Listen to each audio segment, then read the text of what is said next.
শীতের সন্ধ্যায় এই মোমো স্যুপটা আমার ঘরে একদম সুপার ডুপার হিট। এ পর্যন্ত যতবারই বানিয়েছি সবাই পাতিল চেটেপুটে খেয়েছে। সত্যি কথা, রেস্টুরেন্ট থেকে আমি এটা বাসায় বানানোই বেশি প্রেফার করি। আর এই স্যুপটা তৈরি হয়েছে সম্পূর্ণ সিক্রেট একটা ইনগ্রিডিয়েন্ট দিয়ে, যেটা আমার তৈরি করা। সো আজকে আমি এটাই বানিয়ে দেখাবো। আর ঝাল খাওয়ার পরে যদি মিষ্টি না খাওয়া হয় তাহলে কি হবে?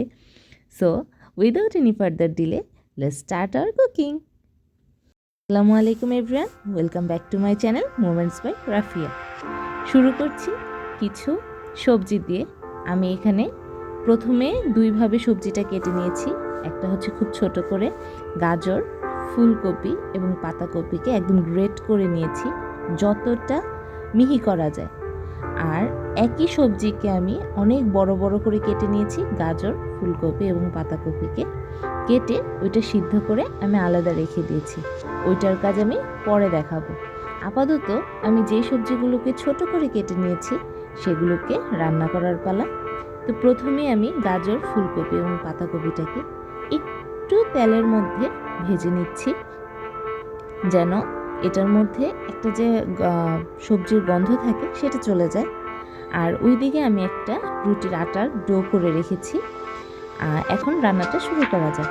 তো আমি প্রথমে তেলের মধ্যে পেঁয়াজ কুচি বেশি করে দিয়েছি এবং অনেকগুলো মরিচ কুচি দিয়েছি। এখন আপনাদের এটা স্বাদ অনুযায়ী ঝালটা ডিপেন্ড করবে। এখানে লবণ দিয়েছি। লবণ দিয়ে আমি হলুদের গুঁড়ো বাদে এবং মরিচের গুঁড়ো বাদে আমি ধনিয়া, জিরা, একটু গরম মশলার গুঁড়ো দিয়েছি।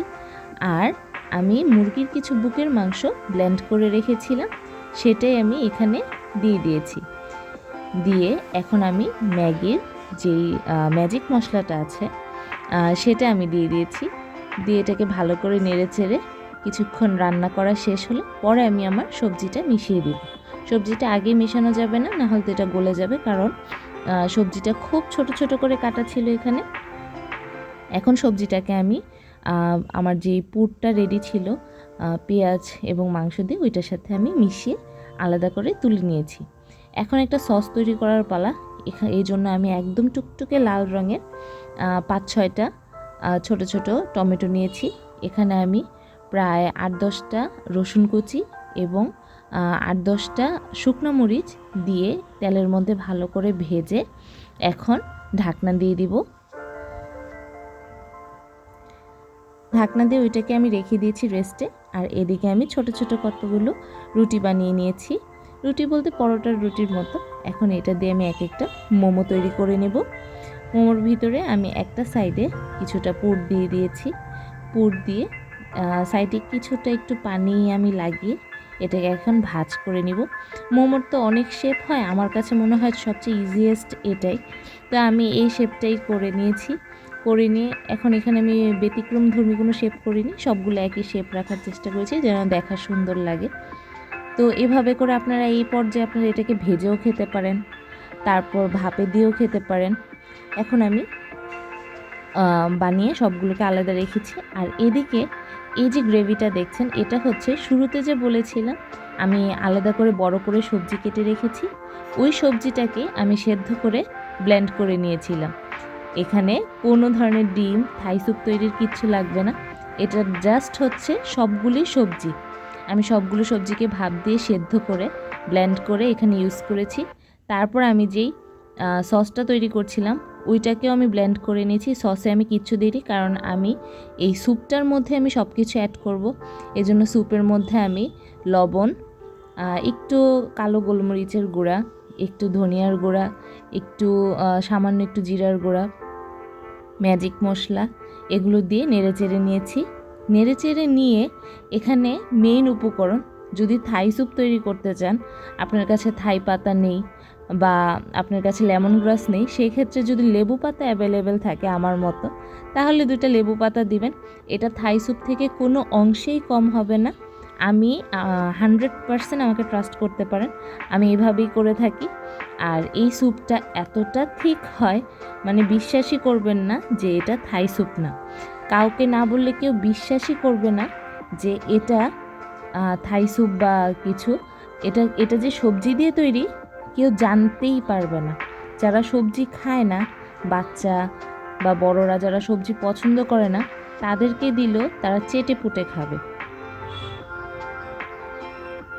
আপনাদের যদি সস পছন্দ হয়ে থাকে আপনারা আপনাদের পছন্দ মতো এখানে যে কোনো ধরনের সস কেচাপ ইউজ করতে পারেন। আমার ঘরে অ্যাকচুয়ালি সসটা দরকার হয় নাই, কেননা আমি যেই সসটা তৈরি করে নিয়েছিলাম টমেটো দিয়ে ওইটা দিয়ে এটা ব্যালেন্স হয়ে গিয়েছে।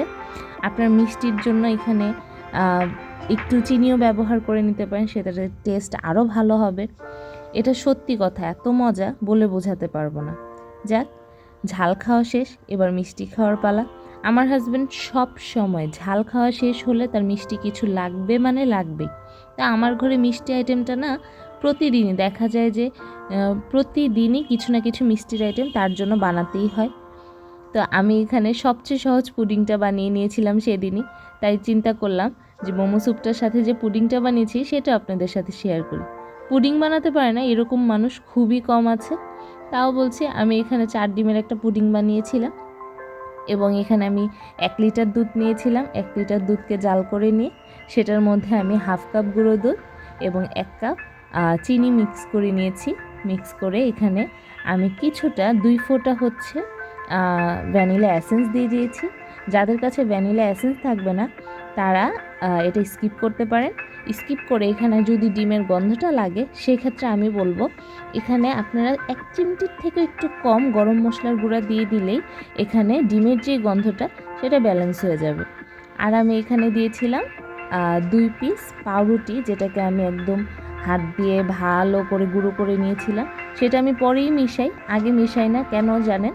কারণ আমার পুডিংটা যেন শক্ত হয়, একদম নরম না থাকে, সুন্দর একটা ফিনিশিং আসে, এই জন্য আমি এই কাজটা করি। তা আমি যে বাটিটাকে পুডিংটাকে সেট করব সেই বাটিতে আমি কিছুটা চিনি দিয়ে এবং একটু পানি দিয়ে ওইখানে একটা ক্যারামেল তৈরি করে নিয়েছি। ক্যারামেল তৈরি করে পুডিংটাকে ঢেলে আমি চুলার মধ্যে বাটির অর্ধেক হবে এরকম পানি দিয়ে এটাকে চুলাতে বসিয়ে দিয়েছি। বসিয়ে দেওয়ার ঠিক আধা ঘন্টা পর আমি চুলাটা বন্ধ করে এখানেই ঠান্ডা হতে দিয়ে রেখেছিলাম। ঠান্ডা হওয়ার পর খাওয়ার কিছুক্ষণ আগে নামিয়ে আমি এটাকে ডিমোল্ড করে নিচ্ছিলাম।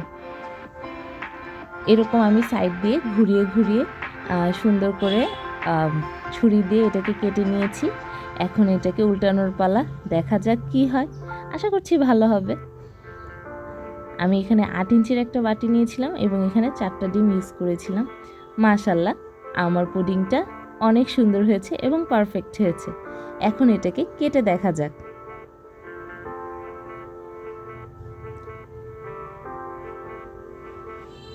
এই পুডিংটাকে তুলতে হলে আপনার কোনো ধরনের হ্যাসেল করতে হবে না, কারণ এখানে আমি যেই পাউরুটির পিসটা ইউজ করেছি তার জন্য পুডিংটা ভেঙে যাবে না, একদম সুন্দর ক্রিমি একটা টেক্সচার দিবে আপনাকে। এই পুডিংটা খেতে এতটা মজা বলে বোঝাতে পারবো না। তো আমার আজকের এই 2টা রেসিপি আপনাদের কাছে কেমন লাগলো অবশ্যই কমেন্টস করে জানাবেন। আজকের মতো এই পর্যন্তই। Thanks for watching.